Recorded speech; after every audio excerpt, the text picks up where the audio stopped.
Ja veieu que Badalona i Europa són dues realitats lligades.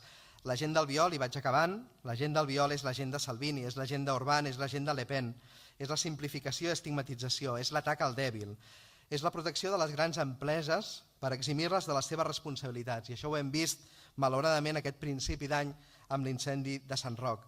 És el negar, amb el fum del populisme i les raons estructurals de la pobresa. És tapar-se els ulls davant de l'empresonament dels representants d'un govern escollit per les urnes, d'una presidenta del Parlament i dels principals líders de la societat civil a Catalunya.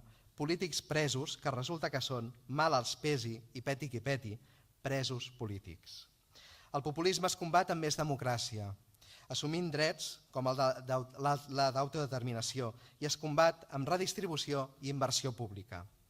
Es combat també, i això va adreçat al senyor Pedro Sánchez, deixant que les embarcacions de Proactiva Open Arms, per cert, amb seu al port de Badalona, puguin sortir a salvar vides al Mediterrani. El populisme...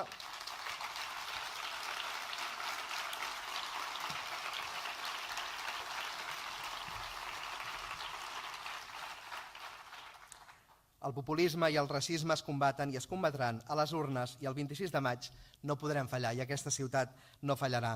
Les paraules de l'Oriol, en Raül, la Carme, la Dolors, el Jordis, el Quim, en Josep s'escoltaran, encara que no ho vulguin, en les urnes de maig. No les podran silenciar aleshores com no les poden silenciar avui.